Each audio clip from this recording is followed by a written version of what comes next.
Apa yang harus kita bagikan kepada orang tua? Penilaian seperti apa yang harus kita bagikan kepada orang tua? Nah, penilaian yang harus kita bagikan kepada orang tua adalah penilaian yang berbentuk laporan, yaitu laporan perkembangan anak. Nah, otomatis karena ini berbentuk laporan, jadi formatnya berbeda dengan penilaian semester seperti yang kita sudah buat, yaitu ada formatnya.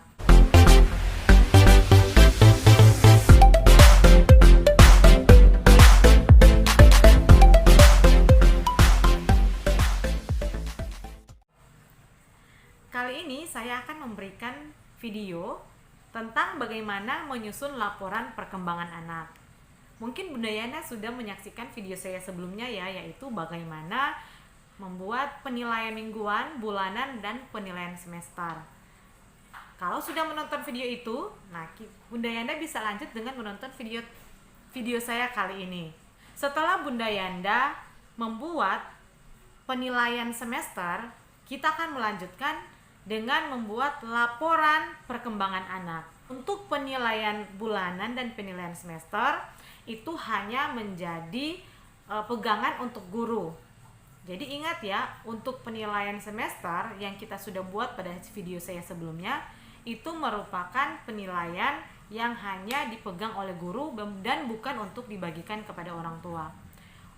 Apa yang harus kita bagikan kepada orang tua? Penilaian seperti apa yang harus kita bagikan kepada orang tua?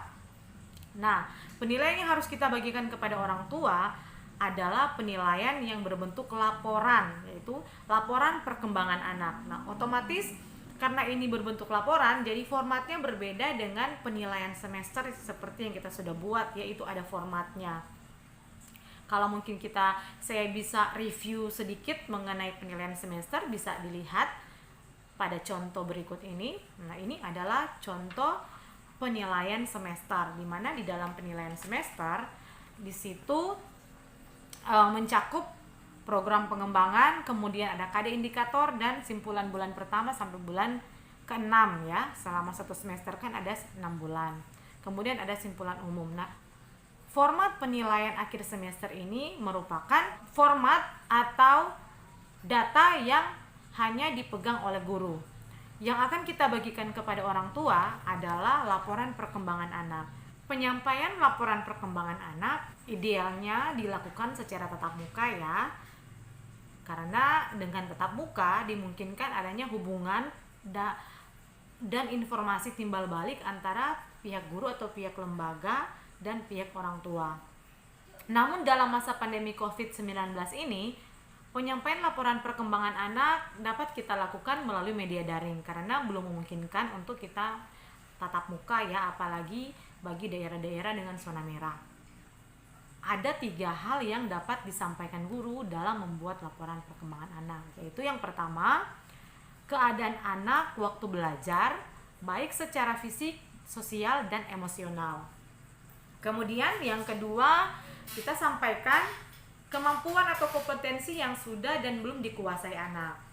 Dan yang ketiga, hal-hal apa yang harus dilakukan orang tua untuk membantu anak dalam pengembangan kemampuan atau kompetensi anak yang masih belum dikuasai anak. Kemudian di sini saya akan memberikan tips ya, bagaimana tata cara penulisan laporan perkembangan anak. Yang pertama di sini tercatat bahwa untuk melaporkan perkembangan anak, kita harus menggunakan bahasa yang mudah dipahami dengan kalimat positif dan santun. Dan yang kedua, memberikan informasi tentang tingkat pencapaian perkembangan hasil belajar anak secara nyata ya, yaitu bersumber pada data otentik dan berdasarkan fakta. Dari mana kita akan mendapatkan sumber-sumber yang otentik tersebut? Yaitu lewat hasil dokumentasi yang telah dikirimkan oleh orang tua, yaitu berupa video maupun foto-foto hasil karya anak. Juga bisa wawancara guru dengan anak. Nah, jadi sumber informasi kita dapat dari dokumentasi yang dikirimkan oleh orang tua. Nah, untuk itu supaya kita mendapatkan hasil yang otentik, alangkah baiknya pada saat orang tua melakukan kegiatan main, kita bisa sampaikan kepada orang tua untuk melakukan kegiatan main itu dengan anak tanpa ada paksaan. Dan artinya gini, sampaikan kepada orang tua bahwa dalam penilaian perkembangan anak, tujuan atau hasil bukanlah tujuan utama. Jadi bukan semata-mata kita akan mencapai hasil yang terbaik, tapi yakinkan orang tua bahwa dalam pembelajaran ini yang kita butuhkan adalah proses. Sehingga orang tua tidak perlu memaksakan anak untuk melakukan kegiatan main sehingga kelihatannya hasilnya maksimal. Padahal mungkin di balik layar dari video itu anak mungkin dipaksa, anak mungkin dimarah karena orang tua mengharapkan anak dapat memberikan performa atau orang tua dapat mendokumentasikan kegiatan main anak secara maksimal. Contohnya membuat video perkenalan diri ya, menyebutkan nama, kemudian nama orang tua. Ada mungkin pada saat orang tua meminta anak membuat video tersebut, anak mungkin lagi dalam keadaan mengantuk atau capek habis bermain, dan ketika dimintakan anak tidak mau, dia rewel. Nah, pada saat orang tua meminta anak tidak mau, orang tua mungkin ya dalam tanda kutip sudah agak keras ke anak. Ada yang ya saya lihat di Facebook, kita meme-meme ya, udah pegang cambuk di tangan, kemudian anaknya di depan sambil belajar. Artinya anak melakukan kegiatan sudah bukan atas dasar dia senang dan minat lagi, tapi sudah karena paksaan, sehingga data yang akan kita dapatkan itu sudah tidak otentik lagi. Jadi kita yakinkan kepada orang tua, pastikan bahwa kita sosialisasikan atau kita edukasi orang tua bahwa pembelajaran dari rumah ini hasil bukanlah tujuan utama, tapi prosesnya. Hasil dokumentasi itu kita akan nilai berdasarkan dokumentasi yang dikirimkan orang tua. Jadi memberikan informasi tentang tingkat pencapaian dan perkembangan hasil belajar anak secara nyata dan otentik ya. Dan hal yang ketiga adalah isi laporan menggambarkan kemajuan perkembangan anak yang telah mencapai BSH atau berkembang sesuai harapan, dan BSB berkembang sangat baik di setiap indikator pada kompetensi dasar program pengembangan.